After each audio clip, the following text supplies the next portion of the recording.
सम्राट चौधरी जी का राजनीतिक पैदाइश लालू जी किए हैं। हम तो बोलेंगे माझी जी अब बुढ़ापे का टाइम आ गया है, थोड़ा सेक्रेटरी को चेंज कर लीजिए, नया नौजवान को रखिए, 14% भुगते रहिए, इससे क्या हो जाएगा? कुछ नहीं होगा। देश का विकास का पैमाना है, उस पैमाना में कहाँ फिट बैठते हैं वहाँ आपको देखना पड़ेगा। आधे से अधिक सीटों पर तो नुकसान ये होगा, लेकिन बीजेपी को ये थोड़ा कहना उचित नहीं होगा, और ये पॉलिटिकल न्यूज़ है तो इस पर ज़्यादा कुछ कहना सही। ये न्यूज़ में बने रहने के लिए ऐसा कुछ कभी कभी होता है जो बयान दे दिया जाता है। तेज प्रताप जी का ये भी जो है, ये भी बयान है जो ये भी पॉलिटिकल बयान है कि कुआं भर करके पानी पिलाइए, और ठाकुर का कुआं ऐसा कुछ करके बिहार में उस दिनों बहुत सरगर्मी चला हुआ था। जाति जनगणना से बीजेपी घबराई हुई है। जी बिल्कुल घबराई हुई है। अगर ये सारे जितने अगर 63% दिखाया गया है, ये देखिए बीजेपी का बहुत जगह देखिएगा तो दोहरा चरित्र रहता है।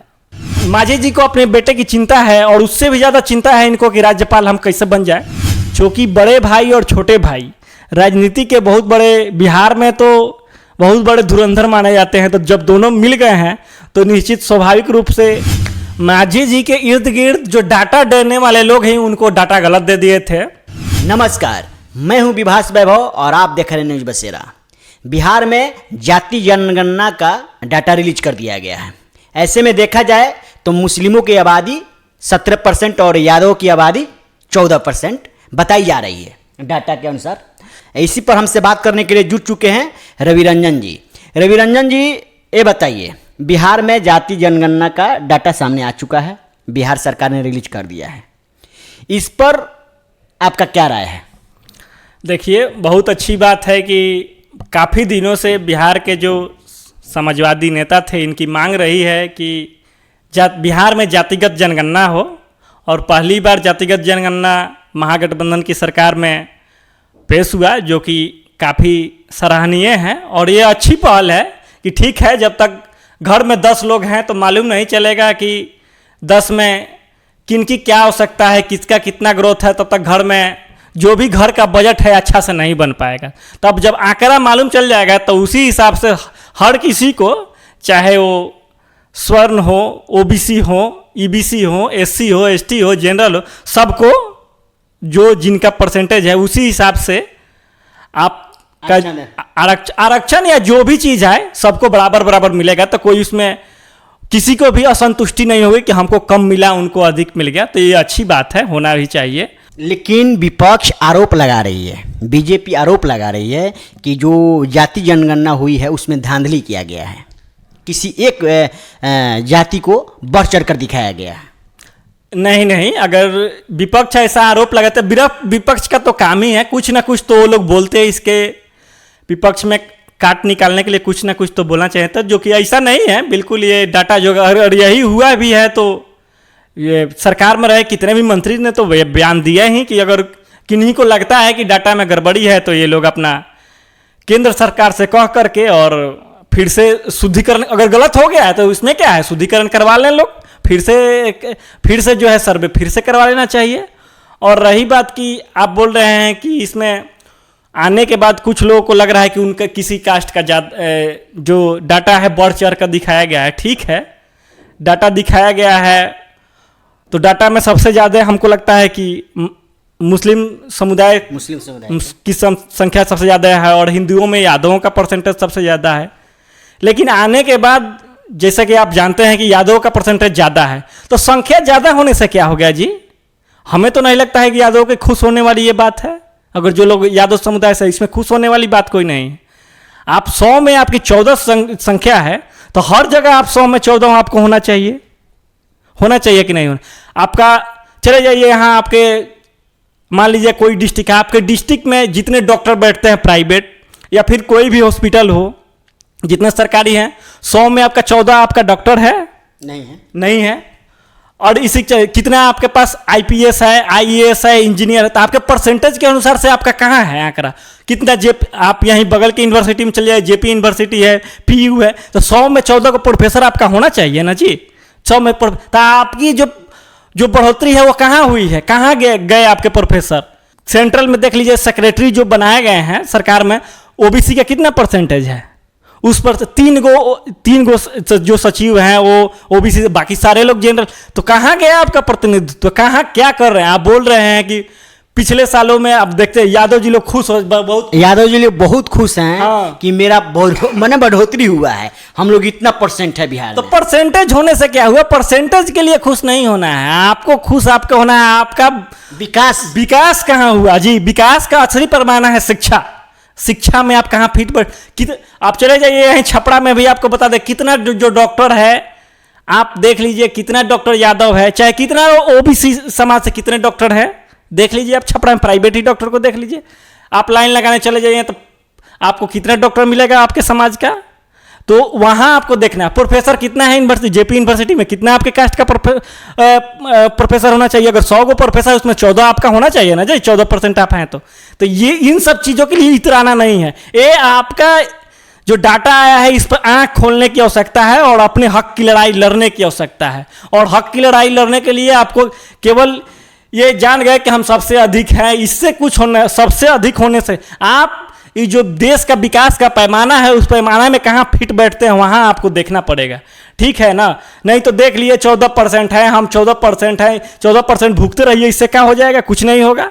आपको इस पैमाने पर खड़े उतरने के लिए आपके अधिकार की लड़ाई सब लोग, आप जैसे कि आप सारण से आते हैं, हम भी सारण से आते हैं, तो सारण में पिछले दिनों आपने देखा होगा कुछ लोग हैं जो अपने समाज का सम्मान रैली, तो आप कम है लेकिन उसके बाद भी वो सम्मान रैली करते हैं। तो आप भी अपने समाज के लिए आइए और आगे बढ़िए और इन सब चीज़ों के लिए आपको आगे आना पड़ेगा और कीजिए इस पर जो। और ये 14% से हम बिल्कुल खुश नहीं हैं। खुश इस मायने में नहीं है कि 17% होना चाहिए क्या? नहीं 17% से हम खुश नहीं है, परसेंटेज से खुश नहीं है ना, परसेंटेज से हम खुश नहीं है।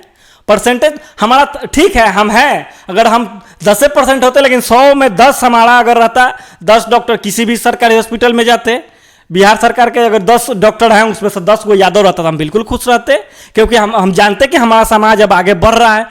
पिछले दिनों आपने देखा होगा इतने दिनों से लोग कहते हैं अरे ऐसा, जबकि है नहीं, जबकि लोग मानते हैं ना कि यादव की सरकार, तो कहाँ बढ़ोतरी हुई, कहाँ आप आगे जा पाए भाई? जेपी यूनिवर्सिटी में जाते 100 में अगर इतना कॉलेज है गवर्नमेंट, उस कॉलेज में 100 में से अगर 10 को आपका मिल जाता, 10 को मिल जाता हमको प्रोफेसर, तो हम खुश हो जाते कि हाँ हमारे समाज के लिए अच्छी बात है, गौरव की बात है, ऐसा होना चाहिए। तो जबकि ऐसा नहीं है, तो इस सब चीज़ों से परसेंटेज से खुश नहीं होना। परसेंटेज आपका विकास का पैमाना नहीं है, बिल्कुल गलत है। और थोड़ा बहुत आप राजनीति में आगे बढ़े हुए हैं, थोड़ा वो भी बढ़े कि आपका परसेंटेज है तो आप दे देते हैं, तो आपका कुछ विधायक MP MLA बन के आ जाता है, बाकी आप बढ़े हुए नहीं हैं। बिल्कुल ये पैमाना गलत है कि आप, और इन 14 चीज़ों से खुश नहीं। खुश तब होना है जब आप शिक्षा में, स्वास्थ्य में, इन सब चीज़ों में आपका प्रतिनिधित्व, आपका लड़का जो है अच्छी पढ़ाई करे, अच्छे पोस्ट। अभी भी जाइए, पार्टी कोई सा भी हो, देखिए बात कीजिए पार्टी कोई से हो, लेकिन पार्टी का प्रेसिडेंट कै गो प्रवक्ता है आपका? जितने भी पार्टी हैं प्रमुख, चाहे राजद हो, भाजपा हो, जदयू हो, कै गो कहने की बात नहीं है। जो लोग पॉलिटिकल समझ रखते हैं वो लोग जानते हैं किस समुदाय से लोग कितना और क्यों। आपका प्रतिनिधित्व कहाँ गया? आपके प्रवक्ता कितने हैं? और जहाँ भी, चाहे वो यूपी में देख लीजिए, केंद्र में देख लीजिए, सबका प्रवक्ता वो किसी एक ही विशेष लोग क्यों ही हैं? ऐसा क्यों है? आप क्यों नहीं हैं? इस पैमाने को, और हर समाज के लोग को सोचना पड़ेगा। जैसे कि कुछ लोग मान लीजिए कि इनका परसेंटेज 2% है, 5%, तो 100 में 2 आपका होना चाहिए, तभी उस समाज के पैमाना में आप फिट बैठते हैं, नहीं तो आप बिल्कुल फिट नहीं बैठ रहे हैं। आपको क्या लगता है कि महागठबंधन जाति जनगणना कराकर इसका फायदा उठा सकता है, लाभ उठा सकता है राजनीतिक रूप में?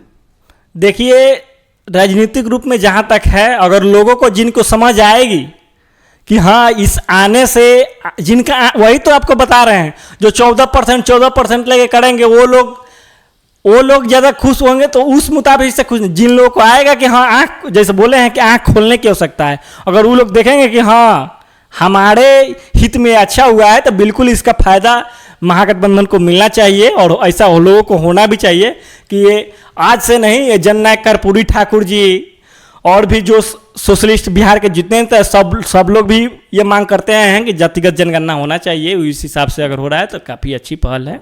आपको क्या लगता है कि 2024 के चुनाव में लालू नीतीश की जोड़ी कितना सीट ला पाएगी? तो देखिए, पॉलिटिकल जो आप पूछ रहे हैं कि 2024 के चुनाव से इसको देखकर देखा जाए तो 2024 के मद्देनज़र देखा जाए तो जो भाजपा को जितनी सीटें आई उससे तो सीटें भाजपा की, ये जो नेता हैं ऑफ कैमरा बात किए तो वो लोग भी ये स्वीकार करते हैं कि जो 2019 में था वैसा नहीं होने वाला है। और इस बार बीजेपी अलग लड़ रही है, और जो कि जेडीयू पहले उधर थी 2019 में, अब इधर आके लड़ रही है, यानी राजद और जेडीयू मर्ज कर दोनों मिल करके लड़ रही है। तो आधे से अधिक सीटों पर बीजेपी को इसका नुकसान होता हुआ दिख रहा है अभी के संदर्भ में। और आने वाले दिनों में इसका और कितना इम्पैक्ट पड़ता है और इसके आने वाले दिनों में चुनाव पर और सीटों पर क्या होगा, ये थोड़ा कहना अभी उचित नहीं होगा, क्योंकि ये बिहार है और बिहार में हर दिन के हिसाब से यहाँ राजनीति बदलती रहती। देखते होंगे 2-4 दिन में यहाँ एक नया मुद्दा आ जाता है। तो चुनाव के संदर्भ में जब चल रहा है चुनाव, तो उस टाइम तक कैसा कैंडिडेट भी देती है जो महागठबंधन है, कैसा कैंडिडेट, इन सब चीज़ों पर भी काफ़ी कुछ हद तक डिपेंड करता है। तो चूंकि आधे से अधिक सीटों पर तो नुकसान ये होगा, लेकिन बीजेपी को लेकिन अब इसको और कितना आगे दो जेडीयू और आरजेडी मिलकर इसको बढ़ा पाती है, ये कहना अभी उचित नहीं होगा। आने वाले जब चुनाव होगा तो उस टाइम ये थोड़ा सा आंकड़ा लगाया जा सकता है और इसको क्लियर किया जा सकता है। सम्राट चौधरी लालू यादव को कह रहे हैं कि लालू यादव नहीं है, और ये पॉलिटिकल न्यूज़ है तो इस पर ज़्यादा कुछ कहना सही है। न्यूज़ में बने रहने के लिए ऐसा कुछ कभी कभी होता है जो बयान दे दिया जाता है, तो ये पॉलिटिकल उनका बयान है। अब हम ही कहने के लिए कह दें कि सम्राट चौधरी जी या फिर इधर का कोई नेता कह दे कि कुछ तेज प्रताप पिछले दिनों सम्राट चौधरी को ये कहते नजर आ रहे हैं कि जाकर कुआं से पानी भर के जनता को पिलाइए। ये भी तेज प्रताप जी का ये भी जो है, ये भी बयान है, जो ये भी पॉलिटिकल बयान है कि कुआं भर करके पानी पिलाइए, और ठाकुर का कुआं ऐसे कुछ करके बिहार में उस दिनों बहुत सरगर्मी चला हुआ था। तो ऐसे न्यूज़ में बहने रहने के लिए अब तो इनको, जैसे कि तेज प्रताप जी तो नहीं लेकिन उनके मामा बराबर ये कहते आए हैं कि सम्राट चौधरी जी का राजनीतिक पैदाइश लालू जी किए हैं। तभी सब चीज़ें पॉलिटिकल बयान है जो ऐसा कुछ करके दिया जाता है, थोड़ा मिर्ची और मलाई लगा करके, ताकि पॉलिटिकल बने रहें। तो ये सब पॉलिटिकल बयान है और ये सब राजनीति में चलते रहता है। इस पे कोई, जैसे कि आपका कहने का मतलब है सीधे तौर पर जाति जनगणना से बीजेपी घबराई हुई है? जी बिल्कुल घबराई हुई है। अगर ये सारे जितने अगर 63% दिखाया गया है, क्योंकि उनके नेता अनाप शनाप जाति जनगणना के विपक्ष में बोलते नजर आ रहे हैं, तो इससे तो साफ साफ पता चलता है कि बीजेपी घबराई हुई है। ये देखिए, बीजेपी का बहुत जगह देखिएगा तो दोहरा चरित्र रहता है। जैसे कि जब ये डाटा जब जातिगत जनगणना नहीं हो रहा था तो ये देखे होंगे कि ये जो बिहार सरकार के कैबिनेट से पास हुआ तो वहाँ इन लोगों ने समर्थन कर दिया। केंद्र सरकार से कराने के लिए जब डेलीगेशन गया तो वहाँ भी लोग दौड़े गए। ये लोग इस हाँ ना में हैं कि इसका क्या फ़ायदा पॉलिटिकल होगा तो हम उस साथ में हैं, नहीं होगा तो कुछ नेताओं को इधर सिखा कर बुलवाया जा रहा है, कुछ को मतलब हाँ ना दोनों तरफ ये लोग किए हुए हैं। और जहाँ तक बीजेपी, और जब ये जनगणना हो गया तब ये लोग बीच में हल्ला किए कि सरकार जो जनगणना करवा ली है लेकिन इसको पेश नहीं करेगी, अब पेश कर दी तो बोल रहे हैं गलत है। तो ये सब वो लोग हाँ ना, और काफ़ी ओपा की स्थिति है बीजेपी में कि इसके जनगणना का इम्पैक्ट क्या पड़ेगा। क्योंकि बड़े भाई और छोटे भाई राजनीति के बहुत बड़े, बिहार में तो बहुत बड़े धुरंधर माने जाते हैं। तो जब दोनों मिल गए हैं तो निश्चित स्वाभाविक रूप से बीजेपी के लिए परेशानी का बात है। और इतने दिनों में बीजेपी ऐसा अपना कोई भी नेता अपने आप को डेवलप नहीं कर पाई जिसका एक समाज में, अपने समाज में वोट का परसेंटेज इधर से उधर कर ले। तो इस कारण से भी बीजेपी थोड़ा घबराई हुई। पिछले दिनों जीतनराम मांझी ने यादव के जो परसेंटेज की बात है उसमें कुछ गड़बड़ी होने की बात कही थी। देखिए, मांझी जी के इर्द गिर्द कौन से लोग रहते हैं इस पे थोड़ा आपको गौर करने की आवश्यकता है। मांझी जी के इर्द गिर्द जो डाटा देने वाले लोग हैं उनको डाटा गलत दे दिए थे। वो बोले थे चूंकि माझी जी का हमें लगता है कि डाटा देने वाले लोग चूंकि उन्होंने सर एक बार पीछे का जनगणना का जिक्र करते नजर आए जो कि गलत बता दिए, खुद से डाटा की तो नहीं था, जबकि हम देखे खुद उस पर जाकर तो वो माझी जी गलत, तो उनको डाटा देने वाले लोग गलत देते हैं। और उनका जो हम तो बोलेंगे माझी जी अब बुढ़ापे का टाइम आ गया है, थोड़ा सेक्रेटरी को चेंज कर लीजिए, नया नौजवान को रखिए कोई अच्छा सा। और माझी जी को अपने बेटे की चिंता है और उससे भी ज़्यादा चिंता है इनको कि राज्यपाल हम कैसे बन जाए। तो माझी जी को और कुछ नहीं है, ज़्यादा कुछ अब रह नहीं गया इनका ख्वाहिश। अब माझी जी का एक ही ख्वाहिश है कि जल्द से जल्द हमको केंद्र सरकार हमको कहीं के ना कहीं का राज्यपाल बना दे। तो माझी जी राज्यपाल बनने के लिए एकदम आतुर है।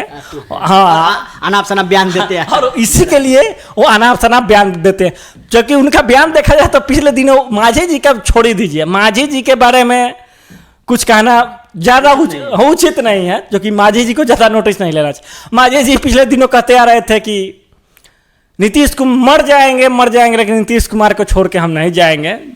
तो माझी जी के बारे में ज़्यादा कुछ कहना उचित नहीं है। माझी जी आतुर हैं राज्यपाल बनने के लिए। हाँ बिल्कुल, इसमें कोई दो राय। माझी जी के बस एक ही दिमाग में चल रहा है कि किसी राज्य का गवर्नर हमको जल्द से जल्द केंद्र सरकार बनवा दे और बेटा को हमारा जल्दी से जल्दी कहीं सेट कर दिया जाए, और इसके अलावा और कुछ रह नहीं। अब माझी जी के पार्टी में कोई वो नहीं है, चल रहा है कुछ उनका अपना है।